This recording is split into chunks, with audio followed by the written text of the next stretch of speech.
welcome to 52 Weeks of Hope, Pamela and Lauren. Hi, Lauren. Hi, Lauren. Yay, thanks for having us. So exciting. Yeah, I know. And I said before we started recording, I go, my first duo, and it's mother-daughter, which is just so fun and cute. So now everyone has to watch it on YouTube so that they can see that. Okay. Yeah. So Lauren, you're kind of woo-woo, which I thought was really fun, when I was looking everything up, which I like, but yet goal setting. And then Pamela, you're like decades of a Feng Shui expert. And I love the story because it's not like, oh, it was 20 years ago this came about. How, Lauren, you had this feeling and the sense or a dream like, hey, Mom, you were in the car together. I'll let you tell it because I love the simplicity and how you just made it happen. Yeah. Well, you start. Do you want to start? We had been doing some workshops together separately, but the same venue. Yeah. Lauren would be first to present. She would be talking about goals, and there might have been some yoga involved. Mm-hmm. And then I would come on after, there'd be a lunch break, and then I'd come on. But it started to dawn on me as I was watching Lauren present that she's identifying goals, whether it be health or romance or wealth or with a system too, travel. And there are places that resonate those energies of your goals in your home. Right. And so we were in the car, we're driving up to our hometown in Northern California. And Lauren said, oh my God, I had a dream. You got to write this. So we're scrambling. She's in the passenger seat. I'm driving, we're flinging things out of the glove box, looking for a pen and paper to write this down. And my dream said, or my download said, mother-daughter duo takes Santa Barbara by storm. And so it was then really that we were like, this makes too much sense for us to not partner. So we officially partnered in October of 2019, and it has been so much fun. I mean, your workshops sell out. The only thing I do want to do is I want Pamela to explain what Feng Shui is, because there may be people listening that don't even know what that is. So when you say there's parts of your home that line up, I know that that's Feng Shui, but can you give an explanation? Yeah, 101. Yeah. So I think a lot of our clients understand and even call us because they understand that Feng Shui has to do with a space feeling good. Like, I need to have somebody come in and Feng Shui my space. What I'd say 95% of our new clients don't understand is that Feng Shui is all about change. It's about creating the change that you want to see in your life. And what we like to say is it's a tool where you can be, Feng Shui is a tool where you can be the architect of change in your life, as opposed to always being the victim of circumstances. Right. So the translation of Feng Shui. So it's Chinese, and Feng means wind and Shui means water. It's as simple as that. So the Feng part, which is the wind, which is something you cannot see, that's like the goal setting process. That's the manifestation process.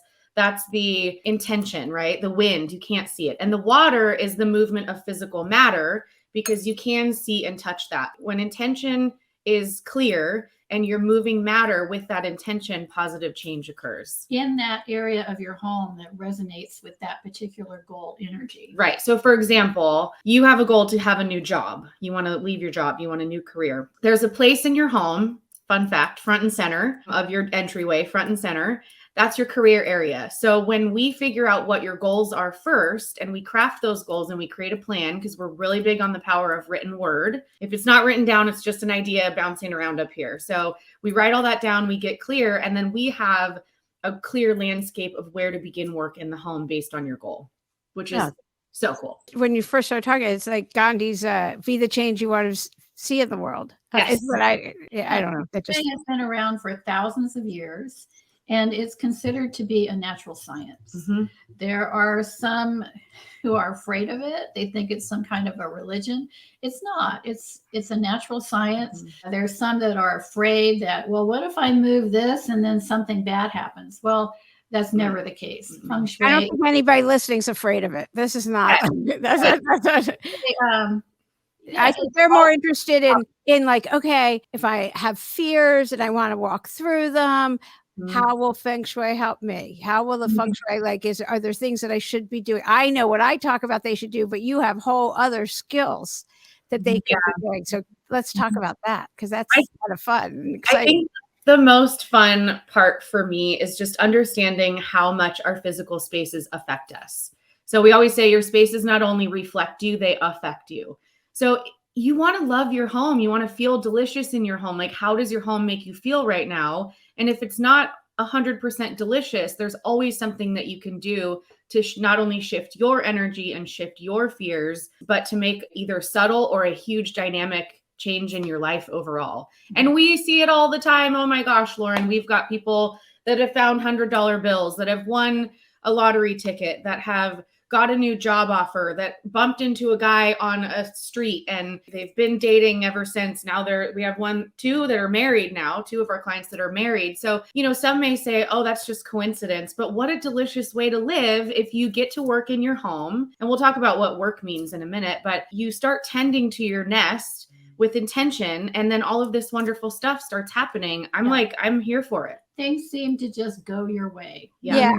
When your space is in good shape, the rest falls into place. And I was taught that coincidences is God's way of remaining anonymous.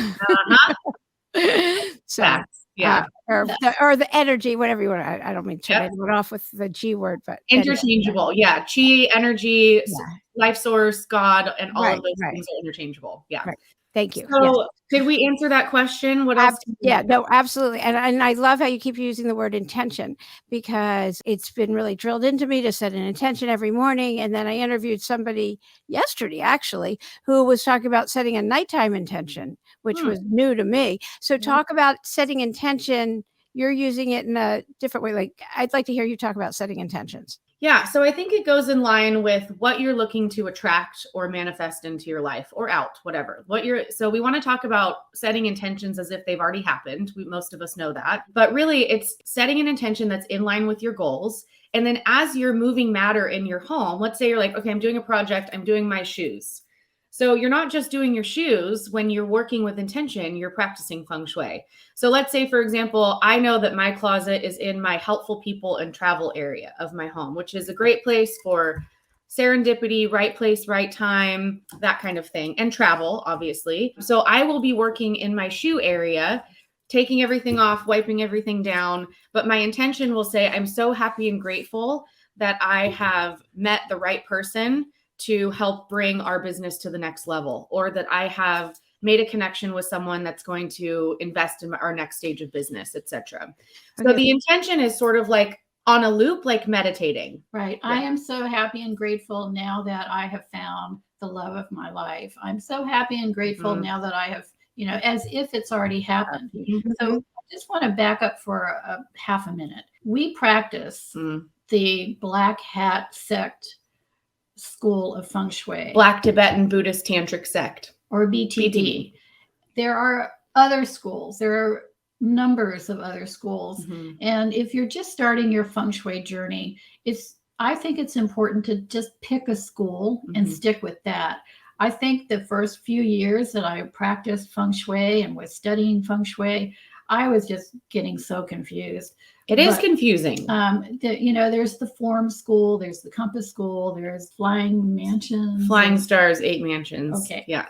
Okay, so the BTB uses something called a Bagua map. Where's our new pretty one? I don't know. Okay, we have a newer, cuter one. Yeah. That's okay. That one looked very practical and good. Yeah. So when we're talking about your space has different energies, this is what we're talking about. There are 9 different guas in a Bagua map.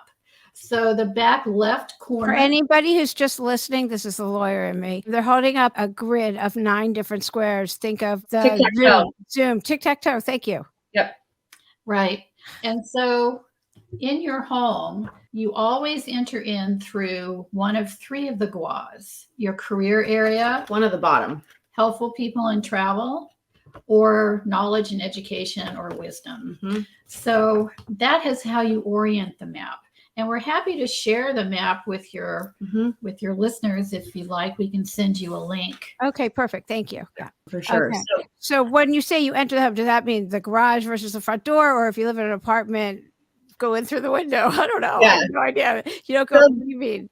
The entryway is one of the big three in Feng Shui. Look at my Band-Aid. I burnt the crap out of my finger the other day. So if you're watching this, that's what's going on. So the entryway is one of the big three of Feng Shui, and it's where the architect intended the entry to be.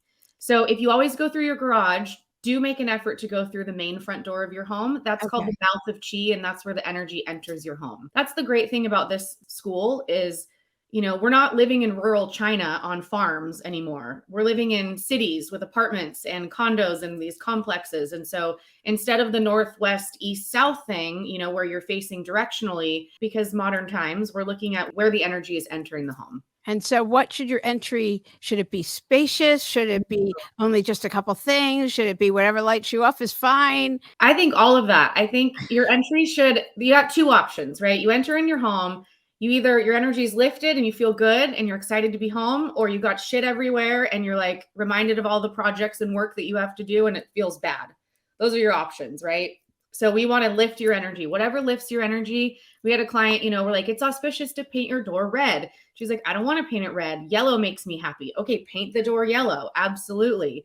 But, you know, having fresh plants, things that aren't dying, Feng Shui is full of metaphors. So we don't want any dead, decaying, dirty spiderweb sort of stuck energy. So you just want like a pleasant entryway. And sometimes it's hard to do that if you live in an apartment complex or you have an HOA situation. They don't let you do a ton, but there's always a little something you can do. You can always keep it clean and fresh. You can always focus on the inside of your entry. Right. What do you see when you first walk in? And it should be representative of you and your family, things that lift everybody up when you walk in the door. Yeah. So often we have what we call a weekend project.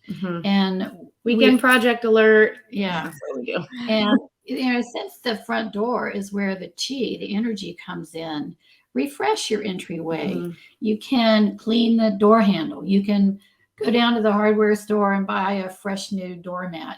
You can put a fresh plant out there. Trim the hedges around the porch. Sweep, get the hose out, hose it down, clean the glass of your outdoor light, whatever is out there, so that the next time that you walk in through your front door, it's palpable. You can feel that lift of energy. And when you bring in that energy to your home, you're well on your way to lifting the energy of your entire space. And life. So I did my fridge and my freezer today. I'm getting ready to travel for Thanksgiving, and we have house guests coming. Of course, while we're gone, of course, I'm panic cleaning because I don't want this woman to think that, you know, and I think my house is quite tidy and nice. But the fridge was it was bad news, Lauren. I'm telling you, fridge and freezer. So that was my weekday project, but I did it the whole time with intention. So like, how much fun is it if you are just vacuuming or doing regular house chores, but you know where you are working based off of this map, and you're like, okay, why don't I just work with an intention? And then the next step is you simply keep your eyes open for gifts, little things that come your way, or big things. Or big things. And we do talk about Feng Shui is not the end all, be all. No. Be all, end all, whatever that is. End all, be all. Yeah, I know what you mean. It is one skill, one tool in your toolbox, because you've got other things that are impacting your life. You've got your karma, you've got your luck, you've got your education, you've got, the consequences of your actions. So all of these things impact your life. But with the practice of Feng Shui, as I said before, things just kind of go your way in small or big ways. Okay, so what about like putting things in certain places, or what do you not put in your bedroom, or what do you, things like that? Don't put your dead dog's ashes in your bedroom. Don't put your dead dog's ashes in your romance area if you're looking for a new romantic. We have a client. They're getting married. I know. She moved the ashes, and what about ashes in general? Not dead dog, but like ashes that. So I have remains of a pet too, but I have it it's something that I go through often. So one of the cures of Feng Shui is to just move stuff around. If you're like, oh, I'm already super tidy, I don't need Feng Shui, my house is, everything's in order. That actually can be equally as bad as clutter, because everything's super stagnant and cold because you don't move stuff around. So when you say stuff, do you mean furniture or you mean stuff? Or I both? mean, everything. Okay. Anything. So Anything, you move a any lamp, you matter. move any matter in your home. You can redo the whole room. You can do a bookshelf. You can do your coffee table. You can add a new plant, and you can turn on a lamp. Or you can just clap in the corners or stand in the space. That's a feng shui cure. Ashes are hard. So if you have a really fiery goal, let's say for a new romantic relationship, that's not probably where the ashes would go. For now, you can readdress that. But a few kind of to-dos and to-don'ts of feng shui is we have so many people that are working from home. Having the competing energies of work in your bedroom is not ideal. Now we keep it super practical. Our practice is so practical. We realize that that's, sometimes you don't have anywhere else to work except your bedroom. But we do recommend take a look in your space, because you could potentially put your office out of your bedroom in another space. Is there a spare bedroom? Is there a closet that could get cleaned out that could be used as your workspace? But we do get a lot of feedback about, well, I have to work in my bedroom. There's nowhere else to work, or my kid has to do his homework. Those are competing energies. When you go Yin and yang. When you go to bed at night and you see your computer up there and you're thinking, oh gosh, I've got so much work to do tomorrow. So we do suggest that you separate in your bedroom somehow. Even if it's a plant or like a screen of some kind. Or a curtain, or put your computer out of sight. Anything that will separate those energies is recommended. So basic things. So I know I talked about bedroom energy and all that. One of the easiest things to do in your home with feng shui is to just choose a project, whether you know what area it is in your home based off the Bagua map or not, and clear it out, clean it off, wipe it down, and put things back with intention. That's like the first thing that you can do. Same with like when you say with intention, I'm so happy and grateful that money flows so easily to me. Yeah, right. Continuously and easily. Yeah. One of my favorite is I expect and receive unexpected money all the time. All the time. And you know what? I do. I know. So back to this map. For those of you that are listening only, we'll get you a copy of this. But you asked, like, what are some things to do? This map has colors and the 5 elements. So feng shui, we talk about the 5 elements, the 5 senses, but this map has the cures on it. So for example, in romance, adding subtle colors of pinks and whites, adding pairs of things to represent a union. If you're not into polyamory or anything, 2 of things, pictures of erotic art or hearts or doves, things of that nature. You can also do something as simple as place a piece of colored construction paper like under a mat or something. Right. So you don't have to paint your whole room pink is what we're saying. There's really little things you can do. Right. A pink quartz you could tuck in Crystals. somewhere. Yeah. Crystals would make it easier, I think, for They a lot. do. Right. Fast forward. Yeah. Go. What we haven't talked a lot about yet, we've sort of alluded to it, is clutter. So clutter is an indication of stuck energy. As hypersensitive to clutter as I am, it happens. For sure. Garages have a great way of collecting clutter. And your cutlery drawer. Cutlery drawers, pantries, clothes closets.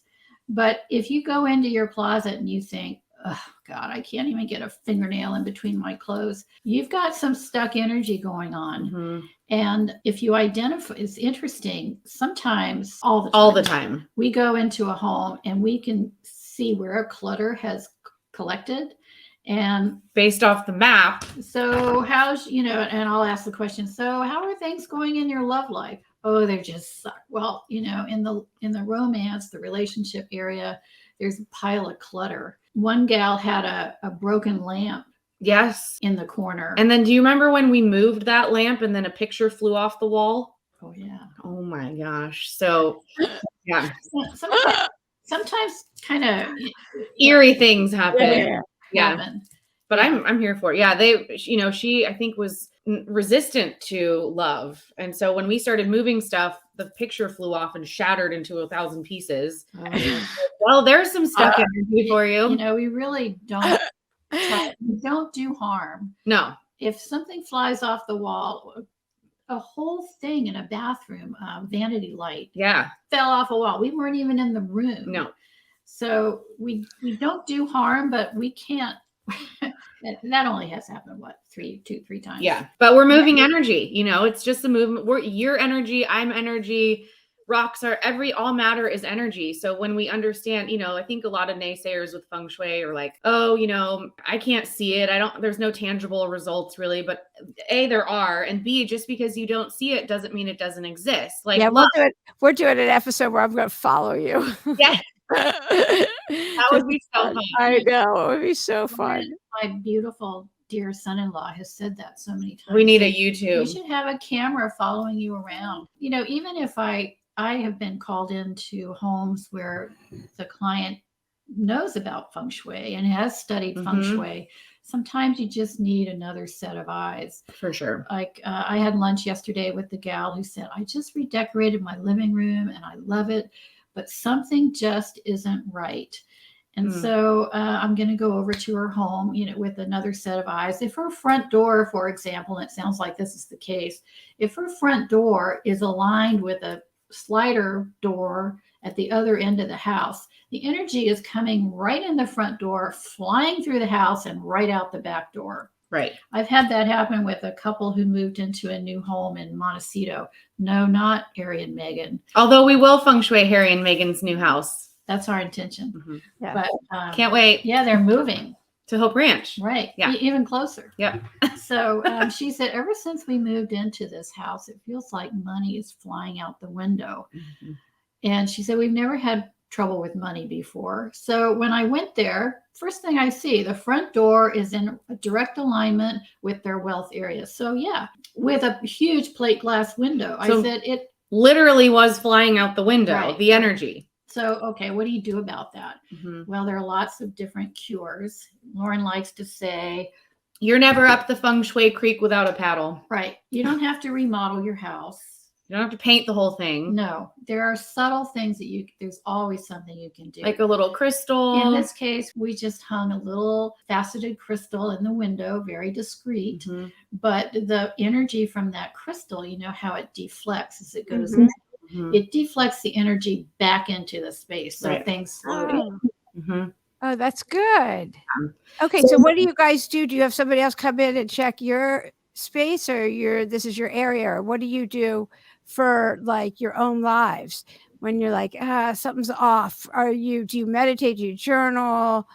Nobody just has it. Like everyone goes through it. For sure. Absolutely. No, anytime I need a shift. And so I write things down. I do journal for sure. I think that we call it the tool belt of happiness. It could be your meditation, the food that you eat, working in your home space, all of those things. When you need to create a shift, when you're having a shitty day or week or whatever, think about your tool belt of happiness and be like, okay, what's one thing that I could pull out right now that could help? So if I'm having a shit day or week, first thing I do is I will work in my house and then I will journal. But like the first thing, if I refresh my entryway or if I redo my pantry or if I redo a section of my closet, I not only feel accomplished, but I've worked with intention. And so I'm already attracting that shift of energy. Right. So that's like my go-to. And especially around my moon cycle, I find if I have some energy that's not me being on the couch with a heating pad on, etc., I will get up and do a home project. Now, for you, I'll let you answer the same question, what you do when you create a shift. But we're so lucky to have each other because she comes over to my house and I go over to her house. Yeah. And, I think just being aware of Feng Shui and knowing a couple things that you can do, maybe just off of the map, or just follow us on Instagram. We have tips all the time, but just being aware of Feng Shui and knowing that is available to you in your tool belt of happiness. Right. Makes me feel like the architect of change of my life. Right. You can shift if you want to. You can shift your energy just by working in that area of your home, or if you're not sure what area is what, just work in any area. For me, if there's something going on in my life that I'm not pleased with or worried about, I will figure out where that is in my home. The center of your home is always a good place because it touches every other area of the Bhagwan map. But I'll just get to work in that area. It helps. It's like the low-hanging fruit almost. I feel like people feel like Feng Shui is so hard to understand, such a big thing. But for us, knowing about the practice, even if it's just at like a now we know much more, but when I first started, I didn't know much, but it's a low hanging piece of fruit. Okay. What's one little thing that I could do that could shift my energy? And I swear it might sound dumb for you to go redo your cutlery drawer when you're feeling like the world is crumbling around you, but I swear it helps. In our business, we have a cycle. So the summers are typically a little bit slower for our business because kids are home and people are traveling and no one's really worried about feng shui in the summer. I was feeling a little insecure about that, like wanting to bring in some money. And so that was kind of my worry, the thing that was keeping me up. And so just getting to work in the back left of my house, the abundance area. And I think we got a client like 2 days later. Well, your workshops do really well too. So I know that. Yeah. So, which is great. Yeah. So what would you tell somebody who knows they're not aligned? They have this feeling like there's so much more I should be doing, and I'm scared to take that leap. What would you tell somebody like that? I think jump off the cliff and then figure out how to fly. Yeah, that's where I'm at. Yeah. That's what I tell them. I think too, as a goal coach for the last decade, I understand that our practice now, this goal setting piece, that's very systematic, it's very listy, it's very masculine, right? As much as we are setting ourselves up to attract what's meaningful to us, and the practice of goal setting sort of has this inherently like do more thing about it, right? Like do more, attract more, get more, hustle, hustle, hustle. And so if you're feeling like there's so much that I need to do, I haven't done, I want you to take a moment. And if there's anything small, maybe you got up and you took a shower and brushed your teeth and that was really hard. Take a minute to sit in that bucket of accomplishment, because as women, we are so quick to jump onto the next thing. Okay, done, check, did it. What's next? What's next?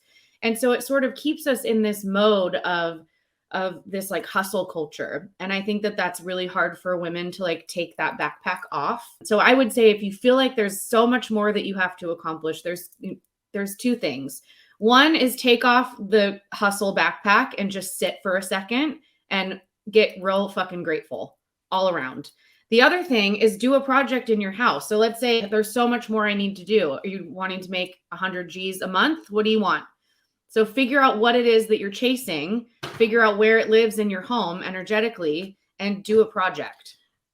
There's something else that really doesn't have to do with feng shui, and it has to do with, and I don't want to be glib about women in their 30s and 40s, it seems, are our demographic. I can't believe you just used the word glib. She has such a great vocabulary.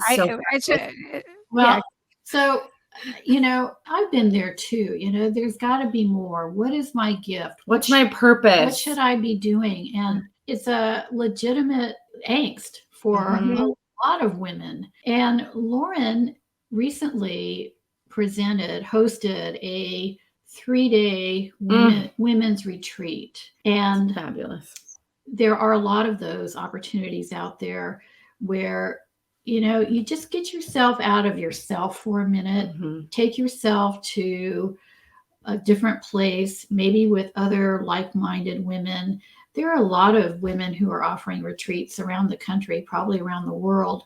And that might be something worthwhile to do. I think it is worthwhile if you can pull your things together and treat yourself, because really that's a perfect gift for yourself. It is. It allows time for the journaling and figure out what it is exactly you want to manifest, and getting clarity and the confidence to take that leap. But I like to ask certain people, you guys. Yeah. I agree. Just go. But that's me. I'm kind of like, yeah. Well, I think too, I chose just going back on like what is my purpose? I've kind of been going through that the last year or so. I mean, I feel like this business absolutely is on purpose for me. My husband and I have chosen to not have children. And so there's this whole thing around like the divine feminine and what does that look like if you're not doing the biological thing that you're supposed to do. And I'm an only child and she hates this conversation because she wants a grandbaby. But no. She's never been harsh with me. Like, you better give me a grandbaby. No. But I just want you to be happy. I know that's true. There's a lot of that unknown of like, what is my purpose if I am not doing this thing that usually happens for most people? So, and then I just sat down and did some journaling, and I hosted a retreat because I was like, let's just host a retreat. so I can create that space for other people. That was, it was called the Elevate Retreat, and it was, so fun. Okay. That's my thought. I'm complete. No, and I love that. And my best friend didn't have kids. I have so many friends, and they are so great to my kids. My sister never wanted kids, and she never had them. And yeah, so what? Anti-power. I'm telling you, anti-power. Yeah, it's like, okay. And yeah, that's just, the friendship episode was so good. It was so good. Why don't we value our friends? But I will listen. I'm going to turn around and listen to because that. when I was listening to her TED Talk. It's Marissa G. Franco. In it, she had written kind of a gratitude, I'll say, card. She talks about to a friend, and she was so ashamed that she didn't give it to her. And she thought, why does society put so much on the romantic love and not friendship? And for me internally, when I was listening to her, I was like, yeah, I mean, it's like a badge for parents. Like, oh, my kids are married. My kids have kids. Like that somehow is a badge for parents that, oh, I've arrived because my kids have achieved X, Y, and Z, as opposed to my kids are happy and balanced and feel good and healthy and feel good about themselves. That seems like you've kind of accomplished what your job as a parent is, as opposed to like some kind of mark. Checkbox. Yeah. Yeah.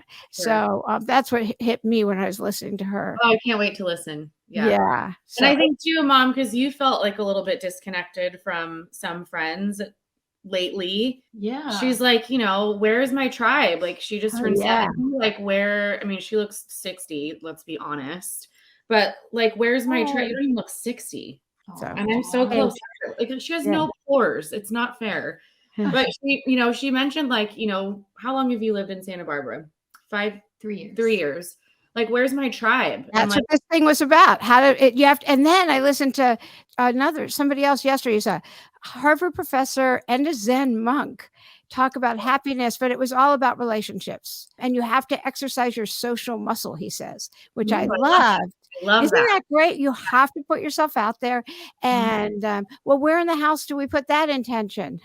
So that's going to be probably under the family and relationship and romance. Yeah, romance. So on this map, romance is not just about sexual romantic relationships. It's about business relationships, platonic relationships. So where in the house do you go? Back right. So stand at your front door. Okay, that was my next question. Where do you stand? Okay, so the front door and look inside your house. Okay. It's the far back right corner. Yeah. Whatever room that is, like area. And you kind of have to use your mind's eye. Mine's empty. Empty. No wonder. Well, I'm trying to think. There's like nothing. It leads to the back. How's your love life? It's great. Okay. So something's working. Yeah. So get in there and do something with it. You never know. It's like trying to think what's there. I put all the live stuff here by me now since I work from home. I want all the plants in here by me. Yeah, for sure. Yeah. Plants are great feng shui. So are cats and dogs and critters. Pet critters, maybe not rats, things like that. Yeah. Oh, this is great. This is so fun. This is so fun. I love learning all of this. So do you have a message of hope you guys want to give? I guess I'll let each of you go. One thing that comes to mind is when one door closes, another one opens. Yeah. Facts. My message of hope, let's see. Write that shit down. Write it down. Just take some time. The ideas, maybe there's a new venture that you're curious about. I have a little thing I'm working on that I just brought to Mom today. She was like, what is this? Anyways, if there's anything that you're wanting to get clarity on, write it down first. Yeah. And handwrite it. It goes from your heart to the pen to the paper. I know it's old fashioned, but that's what they say. You want to manifest it. Like that's the best way to make it happen. Yep. You nailed it. Absolutely. Yay. Okay. So we will have all the links for everything. For sure. Including the little map, the little tic-tac-toe board. Yep. Is there anything else that we're going to be done? I wanted to tell Lauren this. I wish she had asked. Anything else you want to add? Or I want to add that feng shui is an iterative practice. That's why it's called a practice. Sometimes I feel like I have my ducks in a row, and sometimes it feels like things are not in order at all. And so there is that ebb and flow. And I think that's important to note that it's natural. Like right now I'm feeling very tidy and especially because I did my fridge and freezer today. So I'm going to take some time as the goal coach in me to celebrate the work that I did today, even if it's just something small. I think that's important. Yeah. Celebrating even your little victories. Tiniest things all the way till you get to your goal, and then you celebrate big time. But yeah, just know that maybe you feel really cluttered in your home right now, or maybe you feel super tidy. Feng Shui is for everybody, and it is iterative. So maybe you just did your closet 2 weeks ago, but you didn't work with intention, and it's time to do your closet again. So that's okay. Yeah. Right. Housekeeping takes on a whole new level. It does. Yeah, it does. It sounds like uplifting now. It does. And it's really something to be proud of your home. Like, I had Riley and Ben came over for dinner last night, and I felt like my house felt really good. I made this huge beef stew, and I was really proud. Like, it felt like fall, and my home felt in order, and I had guests over, and they're like, God, it just feels so good in here. I love your house. And there's a lot of pride in that. That brings me a lot of joy. And I hope that you can love your home too and be proud of it. That's good energy. That's good ass energy. Yeah, that is. Oh, I love that. Thank you so much for being a guest today on 52 Weeks of Hope. Yay. Thank you, Lauren. Thank you. Thank you so much for having us. Yeah, this is great.